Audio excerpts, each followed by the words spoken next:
everyone, hope you're having an awesome day wherever and whenever you're watching this. I'm your host Ayman Hassan and welcome back to another video here at Most Amazing Top 10. I feel like I've pretty much memorized those sentences by now, but anyway, the number of people that have disappeared without a trace is too big to even think about, and that in and of itself is just scary. I can't even imagine being a family member of any of these people and never getting closure about what happened. Your mind would literally go through every possible explanation and you just drive yourself insane. Fortunately, a lot of cases do get solved. Something comes up, a lead, a tiny fingerprint that says it all, but a lot of the time they don't. So this is the top 10 scary disappearances that haven't been solved. Starting us off at number 10 is Timothy Pitson. Back in 2011, James Pitson dropped off his 6-year-old son Timothy to his kindergarten class, and that was the last time he saw the boy. His mother Amy checked him out of school, citing a non-existent family emergency, and James only learned he was missing once he went to pick him up at the end of the day. That day, Amy took Timothy to the Brookfield Zoo, and then they spent the night at a Cove resort. The next day, they drove to a different resort, and Amy called her family members to tell them her and Timothy were safe and fine.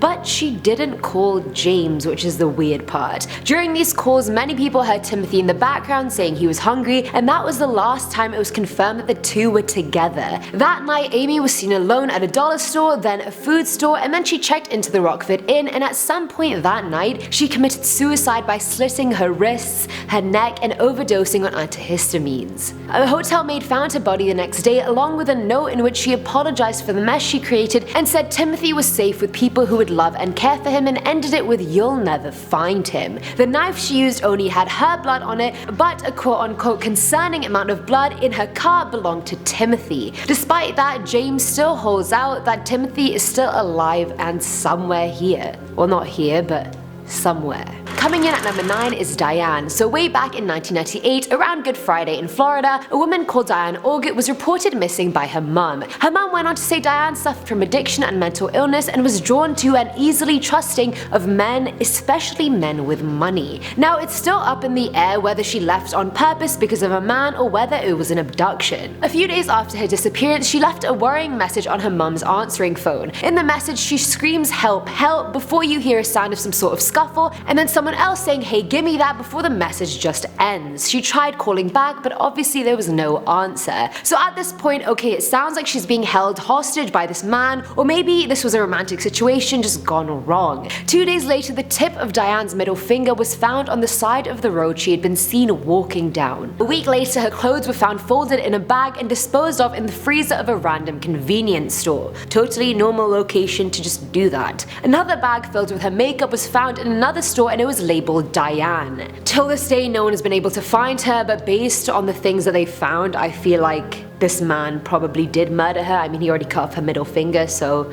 it's not out of the blue to say he could have killed her. At number 8, we have D.B. Cooper, and on the 24th of November 1971, an unidentified man, later dubbed D.B. Cooper, bought a one-way plane ticket from Portland to Seattle. Everything was pretty normal. He ordered a bourbon and soda while he waited for the plane to take off. When it finally did, he handed a flight attendant a note saying he had a bomb in his briefcase and demanded $200,000 in cash, all in $20 bills and 4 parachutes. Could they have checked the suitcase? What if he was bluffing? He got the loot once the plane landed and once the other 36 passengers were off the plane, but then he ordered the pilot to take the plane to Mexico City. I love how there was just no security or police at Seattle Airport that could have just come onto the plane to try and stop this. Like, is it that easy just to tell the pilot just go somewhere? Food for thought. But anyway, the plane took off and he told all the crew to wait in the cockpit with the pilot. Around 8 p.m, long before reaching Mexico City, the aft air stairs were opened and Cooper jumped out with the parachutes and the money and has eluded authorities since. Some have theorized he must have died when he jumped out because the conditions were risky, it was raining with strong winds, and he wasn't dressed appropriately for a safe landing. I love how he's straight up in a suit and just decides to go parachute. Like, where's the logic?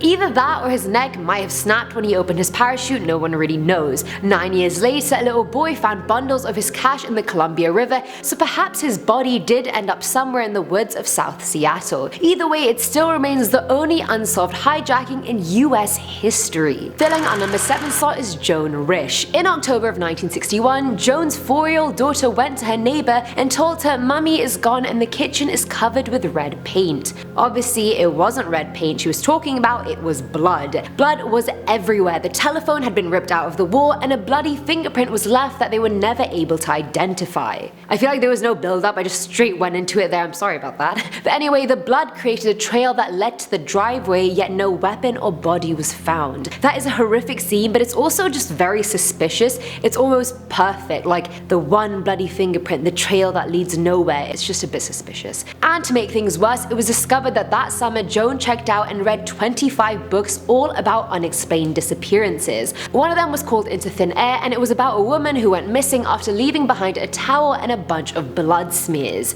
Sound familiar? Many think Joan staged her disappearance to get away from her boring suburban life, whereas others conclude it was simply a coincidence. She was never found, so what do you guys think? Coincidence or it was planned? Now at number 6 are the lighthouse keepers. In December 1900, a ship docked at Eilean Moor, an island near Scotland. The point was to drop off a lighthouse keeper and relieve one out of the 3 that was stationed there. But when they got there were no lighthouse keepers anywhere, and the lighthouse just wasn't right. The whole scene was off. There was an untouched dinner set up on the table, a chair was found overturned, the lamps were prepared for lighting but weren't lit, all the clocks had just magically stopped, and 2 of the 3 men's coats were gone. Now, based on all the clues and signs they found, they determined that the men had been gone for about a week, which was just bizarre because it was against the rules for all keepers to leave the lighthouse, and all the men were quite experienced and followed the rules by the book, so it really didn't make any sense. Investigators offer that maybe they went out to secure a crane and got blown off a cliff. Even if that did happen, how did all 3 conveniently just get blown off this cliff? But this did seem to match with their final logs, in which they recorded storms so severe they were praying and crying. But plot twist, no one else in the area remembered any bad weather in that time period whatsoever,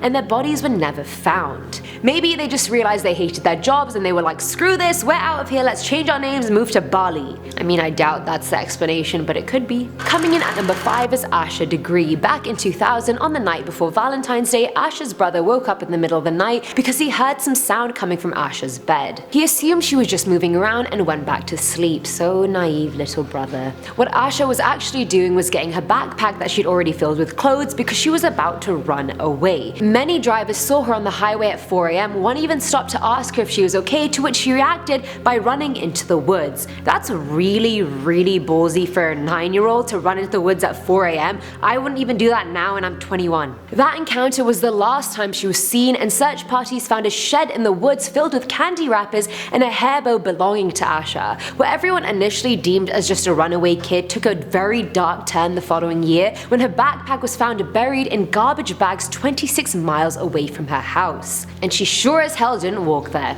So either she was going to meet someone that she had planned this with, or someone found her and did something very bad. Either way, it's been 19 years and there's been no real breaks in the case, but it remains open till this day, and her family still believe she's alive somewhere. But I feel like with all these families, you have to believe they're alive somewhere, otherwise I feel like you would stop looking. I feel like the hope is there to believe they're always alive.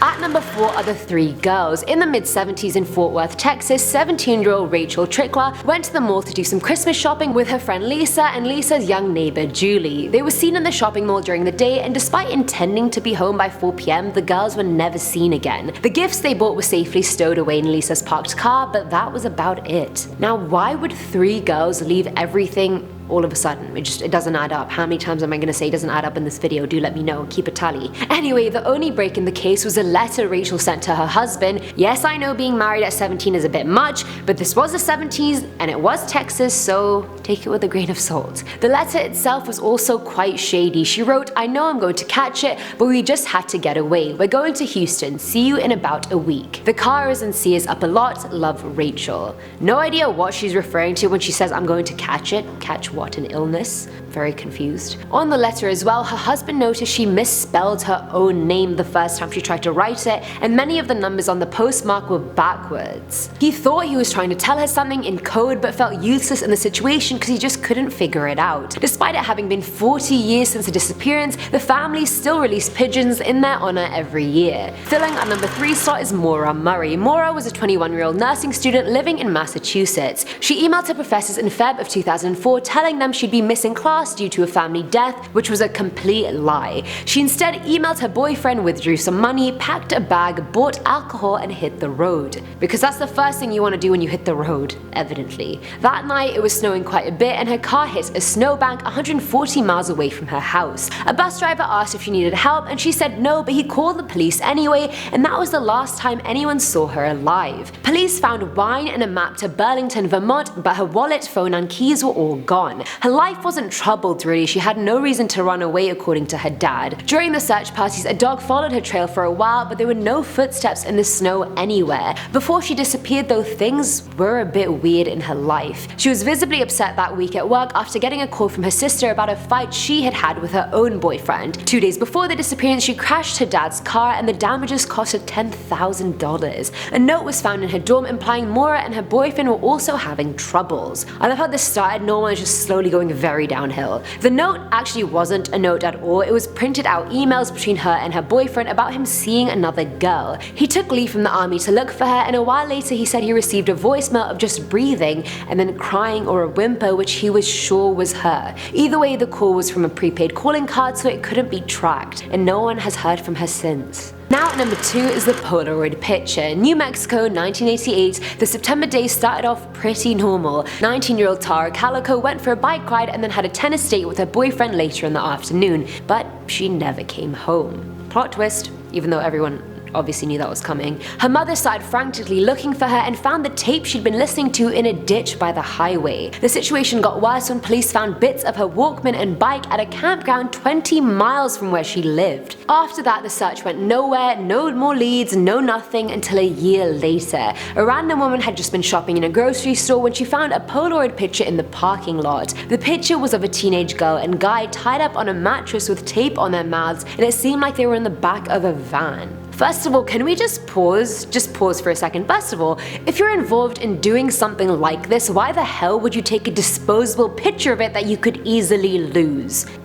Where is your logic? Do you want to get caught? When her mother saw the picture, she was convinced it was Tara because of the scar on her leg, which was similar to Tara's. I love when birthmarks or scars help in these situations. It was like, yes, we did it! But either way, the boy in the photo wasn't her boyfriend, he was never identified, and it was also never confirmed if it was actually Tara in the picture. She's still classed as missing, and there's actually a really popular podcast about her disappearance. And finally, at number 1 are the Sodder children. This one is long, it's deep, it's detailed, so keep up people. Fayetteville, Virginia, Christmas Eve 1945. Italian immigrants George and Jenny Sodder went to bed along with 9 of their 10 children. The last one was away in the army, just FYI, nothing shady there. That night, a fire broke out in the house and 4 children escaped, but 5 disappeared without a trace.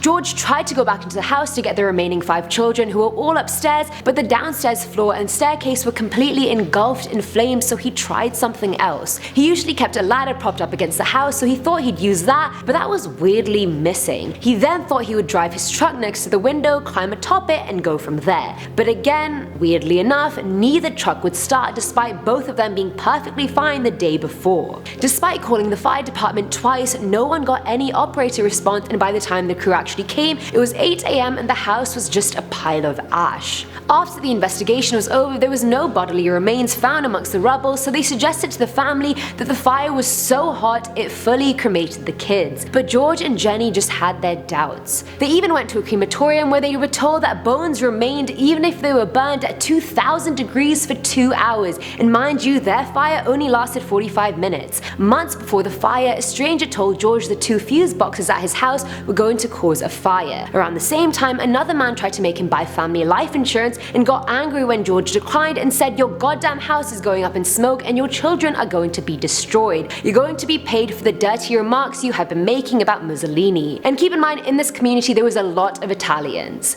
The night of the fire, Jenny got a weird call from an unknown woman who seemed to be laughing at Jenny, and despite knowing the front door was unlocked, she went to bed anyway. In the middle of the night, she had a loud bang on the roof and then a rolling noise, and it it was later found to be a napalm that had landed on the roof, so clearly this had to be planned. Who just throws a napalm? Nobody. The house lines were found cut, they weren't just not working. Someone else said they saw the missing kids in a car across from the fire. Another person said she saw 4 of the 5 kids along with 4 Italian adults at a hotel. Despite following lead after lead for decades, the parents never found anything. And that's it for today's video, guys. I'm so into like abduction and murder and like disappearance and like serial killer documentaries or shows. Like anything of that kind is just my vibe. But of course, none of this should be entertainment. It's absolutely horrible. Let me know if you guys knew any of these cases beforehand. And as always, I'm your host, Ayman Hassan, and I'll see you next time. Bye!